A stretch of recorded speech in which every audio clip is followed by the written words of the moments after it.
하나님의 말씀은 언제나 오케이라는 제목으로 말씀을 나누겠습니다. 아합 왕이 북이스라엘의 왕이 되었습니다. 그는 하나님을 섬기는 것이 아니라 바알과 아세라 신을 섬겼습니다. 하나님을 섬겨야 될 왕이 우상을 섬기니까 그의 백성들도 우상을 섬겼습니다. 바알과 아세라는 농사의 신, 비를 내려주는 풍요의 신입니다. 하나님은 이 일들을 그냥 관망하지 않으십니다. 이에 엘리야를 보내십니다. 엘리야의 이름의 뜻은 나의 하나님은 여호와이시다 라는 뜻입니다. 엘리야는 아합 왕 앞에서 심판과 저주의 메시지를 용감하게 전달했습니다.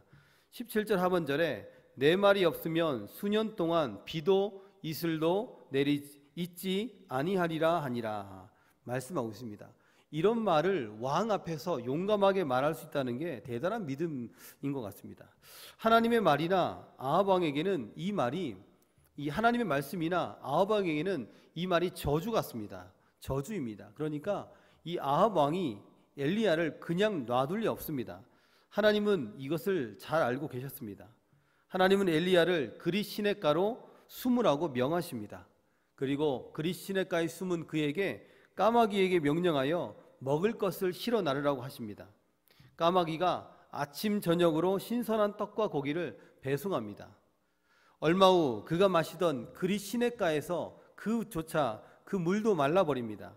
하나님께서 이 그릿 시냇가에서 이제는 시돈에 속한 사르밧으로 가라 하십니다. 하나님은 엘리야를 사르밧으로 보내어 과연 어떤 일을 하게 하실까 궁금하지 않습니까? 사르밧으로 보내어서 여러 가지 일들을 경험하게 하십니다. 한 사람의 순종함을 통하여서 오늘 하나님께서 우리에게 주시는 말씀이 무엇인지 한번 살펴보고자 합니다. 첫 번째로 순종은 하나님께 오롯이 내 몸을 맡기는 것입니다.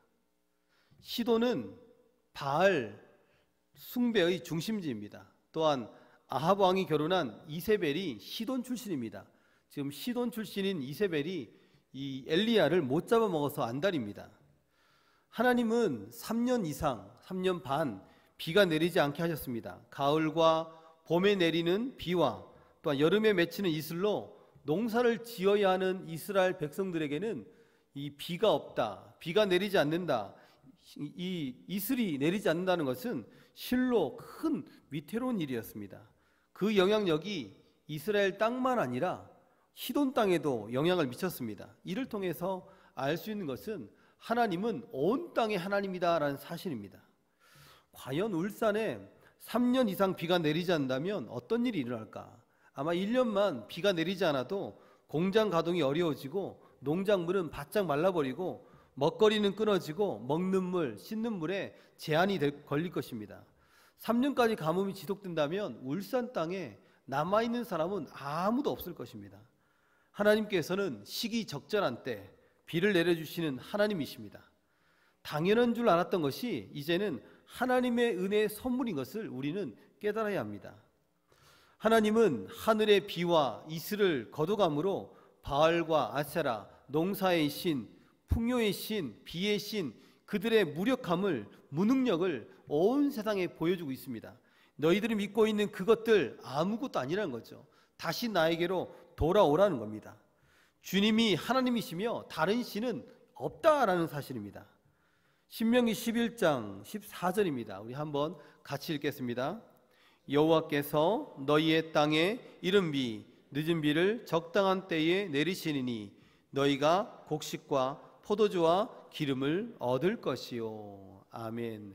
하나님을 사랑하고 마음을 다하고 뜻을 다하면 분명한 것은 하나님은 적절한 비를 내려주십니다. 풍성한 열매를 맺게 하십니다. 하나님이 엘리야에게 이제 말씀하십니다. 엘리야는 순종합니다. 2절에 여호와의 말씀이 엘리야에게 임하여, 8절에도 여호와의 말씀이 엘리야에게 임하여, 9절에도 너는 일어나 시돈에 속한 사르밧으로 가서 거기 머물라. 14절에 이스라엘 하나님의 말씀이, 16절에 여호와께서 엘리야를 통하여, 하나님께서 지속적으로 엘리야에게 말씀하십니다. 그리고 엘리야는 토를 달지 않습니다. 댓글을 달지 않습니다. 그냥 순종합니다. 처음에 그릿신에 가라고 하셨을 때도, 또한 다음 지시가 있을 때까지 엘리야는 꼼짝 않고 그 자리에 머물러 있었습니다. 두 번째, 이세벨의 고향인 시돈으로 가라고 하나님께서 말씀하셨을 때도 묵묵히 하나님 말씀을 따랐습니다. 하나님이 말씀을 주시면 말하고, 하나님이 잠잠하라 하면 잠잠하고, 하나님이 가라 하면 가는 삶이 엘리야의 삶이었습니다. 10절에 그가 일어나 사르밧으로 가서 성문에 이를 때에, 보면 이제 사르밧에 도착했는데 이 그릿시네가에서 사르밧까지의 거리가 120km라고 합니다. 제법 먼 거리죠. 성경에는 그가 일어나 사르밧으로 가서, 너무 짤막하게 돼 있지만 이 거리가 짤막한 거리가 아니라는 것입니다. 쉬운 거리가 아닌데 아주 먼 거림에도 불구하고 순종했습니다. 먼 거리를 이정표도 없이 이 엘리야가 뚜벅뚜벅 걸어갑니다. 혼자 가면 갈 수 없습니다. 그 먼 길을, 그 외로운 길을. 그런데 수십 일을 하나님과 함께 걸어왔습니다. 하나님께서 한밤의 추위와 한낮의 더위와 타는 목마름과 배고픔 가운데, 또한 사나운 동물로부터 이 모래 바람으로부터 이 하나님은 그 엘리야를 지키셨습니다. 하나님은 당신의 일을 맡기셨을 때 필요한 모든 것을 공급하십니다. 필요한 지혜, 물질, 체력을 공급하십니다. 다만 우리가 해야 될 것은 하나님 말씀하시옵소서, 말씀하신 대로 순종하고 믿고 따르겠습니다, 이것입니다. 핫한 레포츠 중에 이 서핑이 있습니다. 여름이 되면 이 강원도 양양의 죽도 해변에는 이 서핑을 즐기려는 이 젊은 층들이 모인다고 합니다. 이 파도가 높다 싶으면 자기 몸 길이만한 이 보드를 들고 바닷가로 모이고 파도 속으로 들어갑니다. 저 같으면 그런 파도를 보면 그냥 멀리서 관망하고 멋있다 할 텐데, 그들은 그것으로 만족하지 못합니다. 파도 속으로 들어가서 파도에 자기 몸을 맡깁니다. 그래서 파도 타기가 정말 재미있을까 알아보니까 이런 말을 하더라고요. 하늘을 나는 것처럼 스릴 넘치면서 재미있다라고 표현합니다. 서핑이 그냥 위험한 줄 아는데 저렇게 재미있구나. 서핑을 즐기는 사람들을 서핑족이라고 합니다. 서핑족에게 가장 중요한 것은 무엇일까요? 맡기는 겁니다. 파도에게 자신의 몸을 맡기는 것입니다. 파도에 몸을 맡기지 못하면 이내 물속으로 곤두박질 쳐지기 때문입니다. 사랑하는 여러분, 온 땅의 주인 되신 하나님께 내 몸을, 내 삶을 오롯이 맡깁시다. 맡기지 못할 때 들어온 것들이 절망이요, 실망이요, 낭망입니다. 끝까지 맡기면 무엇과도 비교할 수 없는 스릴 넘치는 주님의 일하심을 맛볼 줄 믿습니다. 순종이 하나님께 오롯이 나를 맡기는 거라면 순종할 때 절망이 소망이 되는 역사가 일어납니다. 엘리야가 120km를 걸어왔습니다. 그리고 하나님께서 예비하신 여인을 만났습니다. 여인에게 물 좀 달라고 합니다. 그리고 여인에게 떡 한 조각을 갖다 달라고 합니다. 그날 여인은 그 여인은 보통 여인이 아닙니다. 그날을 마지막으로 생각하는 여인이었습니다. 마지막 남은 통의 가루와 그리고 병의 기름으로 떡을 만들어 죽을 생각이었습니다. 여인이 말합니다. 하나님께 맹세하지만 빵이 떨어진 지 정말 오래입니다. 통에 밀가루 조금과 병에 기름이 있을 뿐입니다. 보시다시피 제가 지금 나뭇가지를 줍는 것은 마지막으로 빵을 구워 먹고 죽을 생각이었습니다. 여인이 이렇게 말했습니다. 여인은 가난에 지쳐 있었습니다. 그러나 가난 때문에 절망에 묶여있지 말아야 되는데 그녀는 절망에 묶여있는 상황이었습니다. 강주민 목사님의 설교 중에 이런 내용이 있습니다. 한번 같이 읽어볼까요? 슬픔 속에 기쁨이, 절망 속에 희망이, 눈물 속에 미소가, 극한 가난 속에 풍성한 부요의 씨앗이 담겨 있습니다. 가난이라는 벼랑 끝에서 잘 반응하면 놀라운 축복을 받게 됩니다. 이렇게 표현하고 있습니다. 정말 의미 있는 말이죠. 사실은 이 말의 기본 조건은 하나님이 그녀와 함께 하실 때, 하나님이 함께 하실 때 가능한 일입니다. 놀라운 축복은 하나님께로부터 오기 때문입니다. 엠한 디안 박사라는 분이 있습니다. 직업은 의사입니다. 그가 하나님께 소명을 받고 신학교에 가서 나중에 목사가 되었습니다. 의사에다가 목사이니까 여러모로 탁월했습니다. 여기저기서 담임 목회하고 청빙을 받았습니다. 첫 번째 교회에 부임했습니다. 1년 만에 쫓겨났습니다. 두 번째 교회에 갔습니다. 1년 만에 쫓겨났습니다. 왜 쫓겨났을까요? 다혈질의 성격 때문이었습니다. 목사님이 이 다혈질의 성격으로 인해 깊은 고민에 빠졌습니다. 목사가 사람들과 일을 하지 못하면 어떻게 하지? 이 목사님은 사람과는 어렵지만 자기가 잘할 수 있는 그 무언가를 찾았습니다. 그때 찾은 것이 방송실에 있는 마이크였습니다. 마이크와 일을 하면 다툴 일이 없겠구나 생각하고 그 당시에 라디오 성경교실을 오픈했습니다.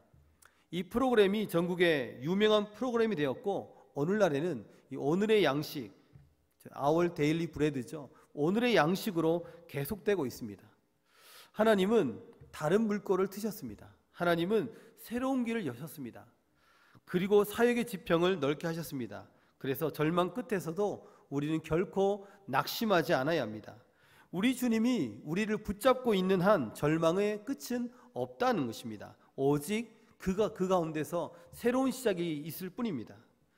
엘리야는 말합니다. 두려워하지 말고 내게 빵 한 조각을 구워 주시고 그리고 나서 당신과 당신 아들이 먹을 것을 만드시오. 하나님께서 비를 내리는 그날까지 밀가루가 기름이 떨어지지 아니하게 하실 것입니다. 라고 이 여인을 안심시킵니다. 죽을 생각을 했던 여인이 죽었을까요? 아니면 이 말에 순종했을까요? 순종했습니다. 엘리야를 믿었습니다. 그랬더니 어떤 일이 일어납니까? 왕상 열왕기상 17장 16절입니다. 같이 한번 읽겠습니다.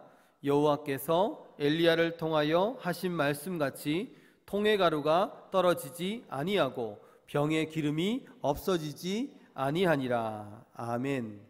사르밧 과부는 음식을 실어 나르는 사명을 잘 순종했습니다. 까마귀도 사르밧 과부도 하나님께 귀하게 쓰임 받고 있습니다. 까마귀는 어떤 복을 받았는지 정말 궁금합니다. 그런데 알 수 없습니다. 천국 가시면 물어보시길 바랍니다. 하나님의 명령에 순종할 때 까마귀든 사람이든 기근이 계속되는 3년 동안에 하나님은 아마 까마귀도 먹이셨을 겁니다.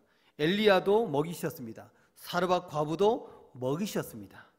이사야 65장 13절입니다. 함께 읽겠습니다.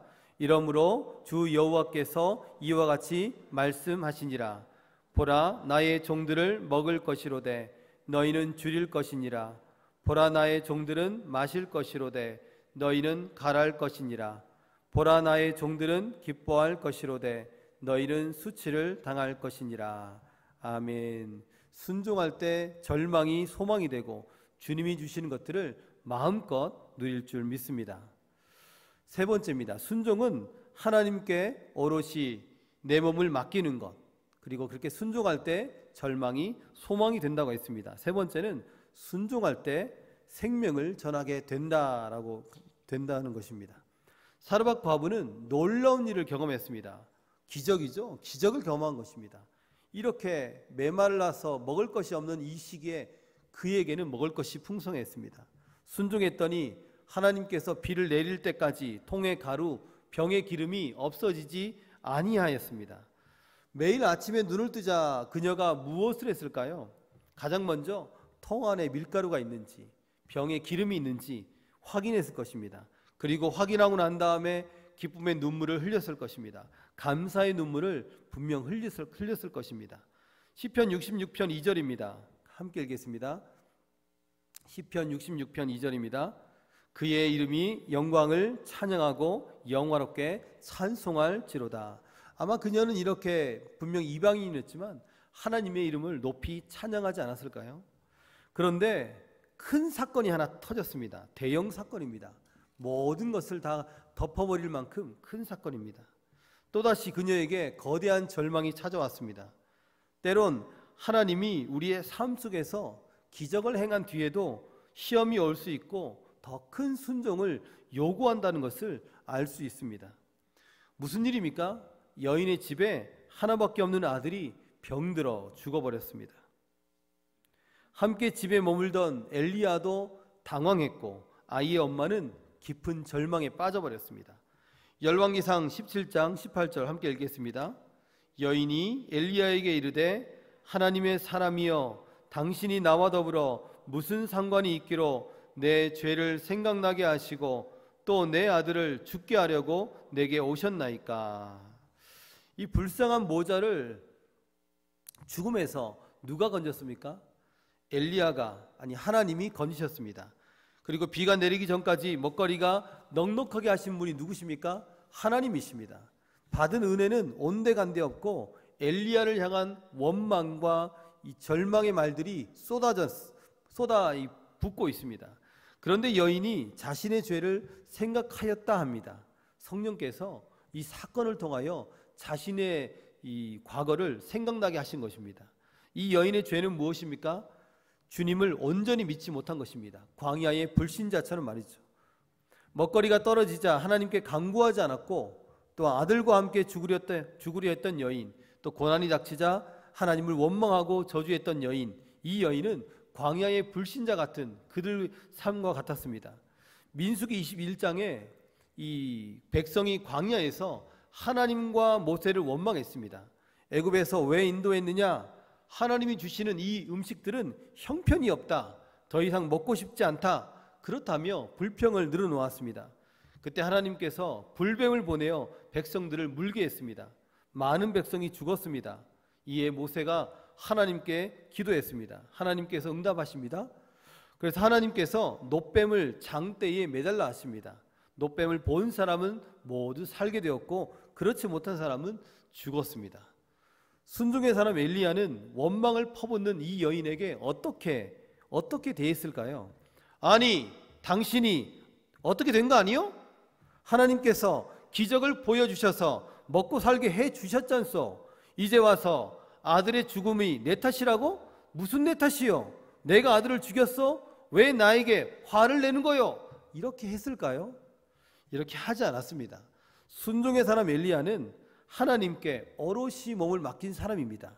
내 하나님 여호와여, 어찌하여 제가 머무는 집에 이 과부에게 재앙을 내려 그 아들을 죽게 하셨습니까? 그리곤 몸을 3번 펴서 엎드리고 간절하게 부르짖었습니다. 하나님 여호와여, 기도하오니 이 아이의 혼을 다시 돌아오게 해 주십시오. 간절하게 부르짖었습니다. 여호와께서 엘리야의 소리를 들으셨습니다. 아이의 혼이 몸으로 돌아와 아이는 살아나게 되었습니다. 이로 인해 여인은 엘리야가 하나님의 사람인 것을 확실히 알게 되었습니다. 그리고 온 세상은 하나님만이 생명의 주관자이심을 알게 되었습니다. 사랑하는 여러분, 우리 모두는 예수 그리스도의 순종하심으로 생명을 얻게 되었습니다. 예수님의 십자가와 부활로 인해 우리는 다시금 살아났고 참된 소망을 얻고 이 땅을 발 디딛고 살아가고 있습니다. 엘리야를 통하여 생명의 주관자 되신 분이 하나님이시라는 것을 온 세상에 알려졌다면 이제는 엘리야가 아닌 바로 우리가 순종할 때입니다. 우리의 순종함으로 우리를 구원하신 예수 그리스도, 그 예수님의 그 생명이 온 세상에 흘러내보내는 저와 여러분들이 되기를 소망합니다. 말씀을 맺겠습니다. 순종은 하나님께 나의 몸을 오롯이 내어 맡기는 것입니다. 다 이해할 수 없는 일들 있습니다. 절망의 끝자락 같은 곳에 있는 분들도 있습니다. 하늘이 파란데 온통 잿빛 하늘 같은 그것을 보는 분들도 계십니다. 하나님이 끝났다고 하기 전에는 결코 끝난 것이 아닙니다. 왜입니까? 소망도 생명도 주께 속하였기 때문입니다. 이 참 소망과 참 생명 되신 주님을 붙들고 생명을 전하는 저와 여러분들이 되기를 소망합니다.